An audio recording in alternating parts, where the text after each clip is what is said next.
Woof woof.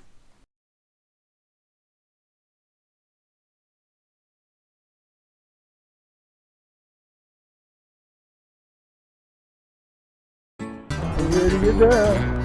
There it is. Yeah. Something took my bait.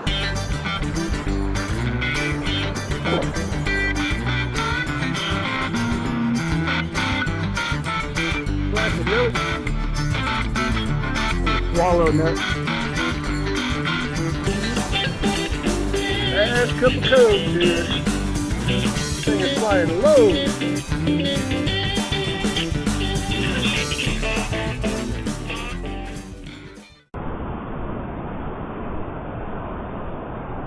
We're ready to get down.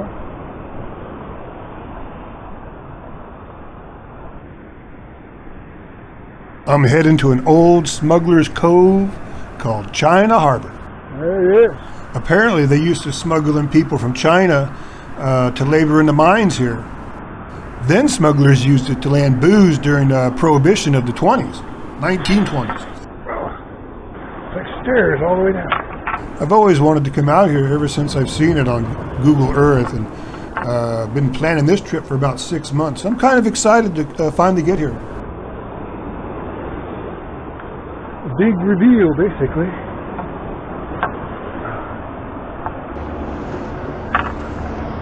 China Harbor.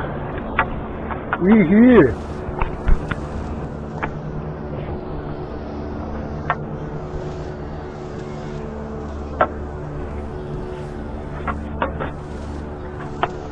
Holy shit, man. It's one long hike for a man, but a pretty cool few steps for me. You don't realize how long I've been trying to get out here. Woo-hoo. Some nice chairs in there. Okay. Yeah. Okay.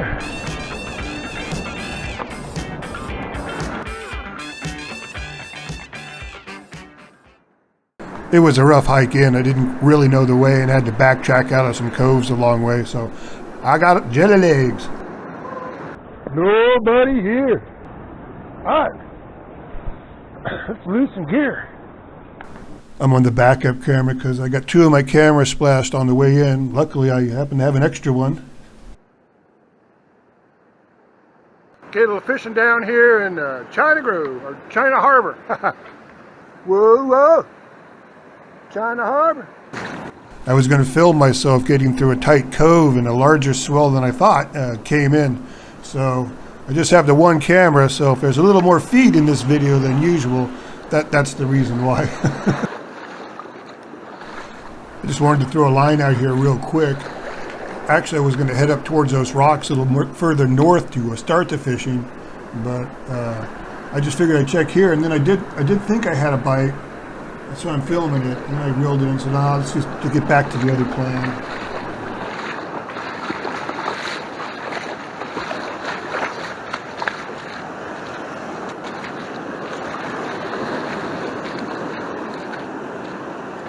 Something took my bait. I don't know if you ever watched the gold prospector on YouTube called Two Toes, but he says, don't leave gold to find gold, so I took a little bit of that wisdom and headed back. And of course, then I figure, well, why should I cast over there when I can just wade out in my wetsuit and get up on that rock and then go work that whole reef for a while? That sounds like a whole lot of fun, so that's what I'm going to do.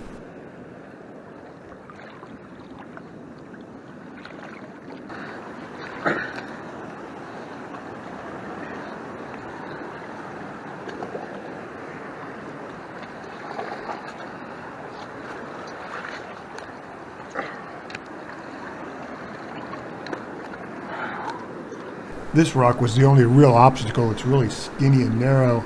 And then the water down there is 3 or 4 foot deep. And I could just wade through it, but I have the camera on, so it would probably get splashed. So I decided to do the splits.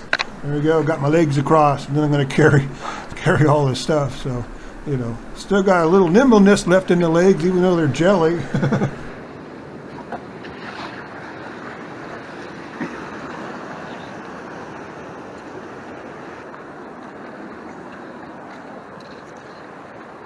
Now this is right by where I cast earlier, so I'm going to cast out here, and then I noticed, well, you've got the rock has provided shade, and the sun, just came up, so that area has not seen sun yet today, and I assume there's going to be fish in there, much better out of the sun.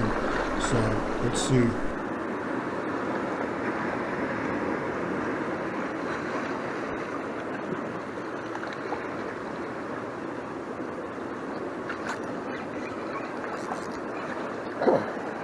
That was a real nice bite. I'm sorry I missed it.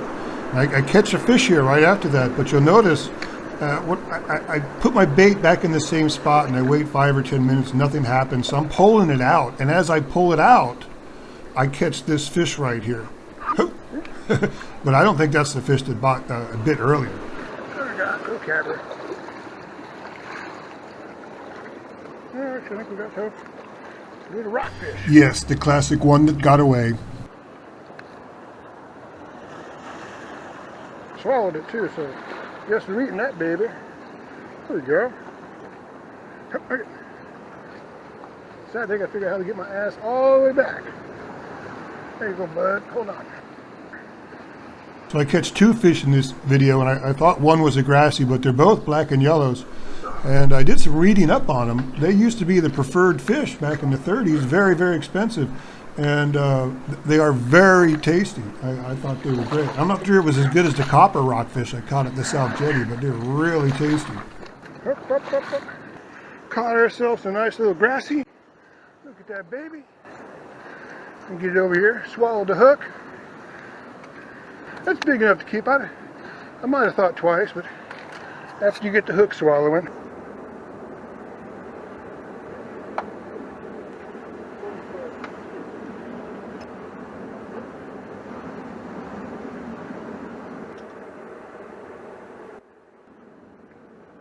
I like to bleed them and get them on ice as soon as possible. I think every second is precious.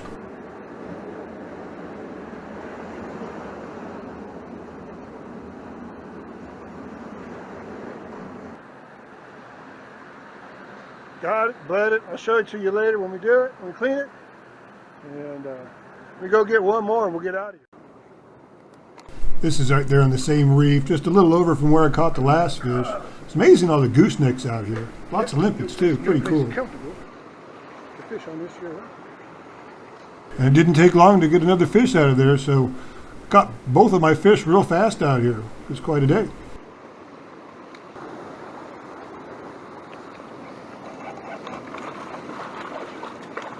There, that's a nice black and yellow. Alright. Got another. Two's for a home, man. We're surfing and we're turfing this evening. There. Get old fish bud. Actually, it was tasty with taters, as you'll see later. There you go. Nice little rockfish. Black and yellow. I don't think I've eaten a black and yellow. Can't wait to give him a try. Pulled him out of there. Now I'm comfortable crossing to the skinny rock, so I just jump over there.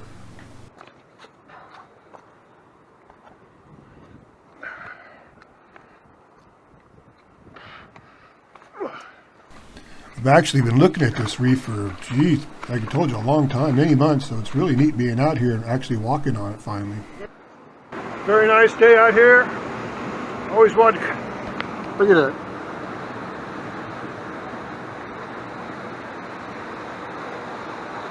That's a nice little cove break. You know, that's got to be just awesome some days, boy, I tell you. We're going to go take a little walk around the harbor and see what we got. Up here in the cave of the chairs. Look at that. From last year. Little swallow nests.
Heading out.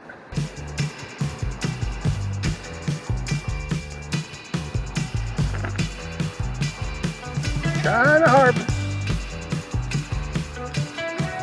We'll be back.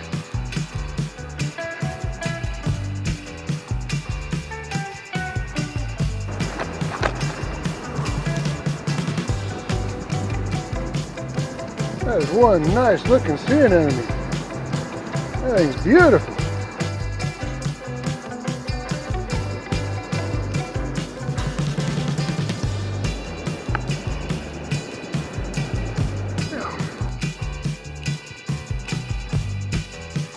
Okay, we're going to take those home and give it a try. Still heading back, just picked up the goosenecks. Got a lot of meat on them, those. Those are the biggest ones I've ever seen.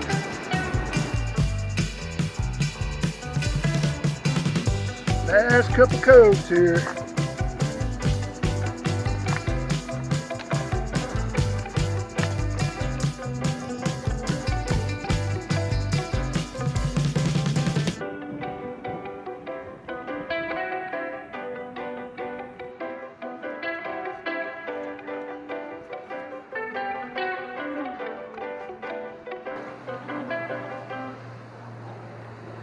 Boys, check that out. The thing is flying low.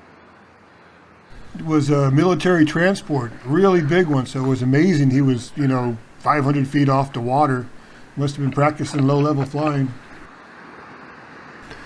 And again, it was a nice hike, so we're going to take this fish home and eat it with some nice taters and a little tartar sauce, and I'm going to show you how to make that stuff next. Okay, there's two things I always like to do before I go fishing. That's make sure I've got plenty of leaders and put them together. And then if I don't have tartar sauce already made, I like to make that because it needs a couple days to really get together and become one, have a really good taste. It's a simple recipe. It's a teaspoon of capers, teaspoon of white wine vinegar, and a heaping tablespoon of dill relish. And you have to use dill relish. It's a big dill. And then a cup of mayonnaise, and just mix that up and let it sit in the refrigerator for a couple days and it'll develop real well.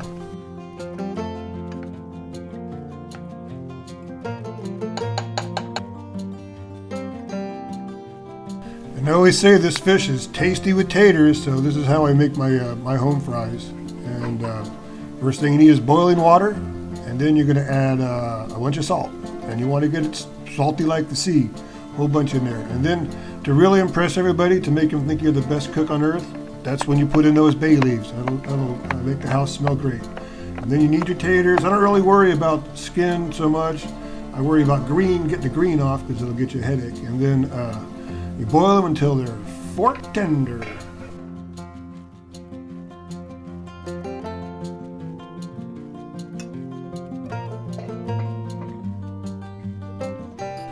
Fork and egg, they're ready. So next we're going to put them in a nice frying pan. And the most important thing about a frying pan is that it's Teflon, and not old Teflon, good Teflon, because you really want, that's how you're going to get the crispy knot to stick to the pan. And remove the bay leaves. They have a tendency to get to the bottom and you get nice crispy and there's a bay leaf stuck in there. Slightly irritating. Okay, this is 10 minutes later. I'm not turning them yet. Let them sit 10 minutes. Don't move it. This is another 10 minutes later. This is 20 minutes in. I haven't moved it. We're going to flip it. And that's the first flip. And look at that crispy. And look at that bay leaf right there where it shouldn't be. So that was about a quarter cup of oil and medium-high heat. And you'll watch. It's 10 minutes every time I flip it, at minimum. You can kind of shake the pan. You can come up and you shake the pan. If you listen, you kind of feel it. That it's holding together and it's kind of scratching the bottom a little bit. That's another way to tell that you got some good crispy on the bottom. And you just keep doing it until you get as much crispy as you want. Sometimes if you get a good flip like that and someone's waiting, you take that flip right over there and give it to them with some eggs. So these are my fries, looking good. If you saw the hamburger in the other pan over there, that's for those in my household who don't like fish, which seems to include my dog. So next we do a quick fry on the fish. That's salt, a teaspoon of salt, teaspoon of pepper, teaspoon of paprika, and half a teaspoon of celery salt. And we're going to make a little flour mixture for our fillets. And that's a cup of flour and a quarter cup of fine cornmeal. And we're just going to mix all that stuff up and together.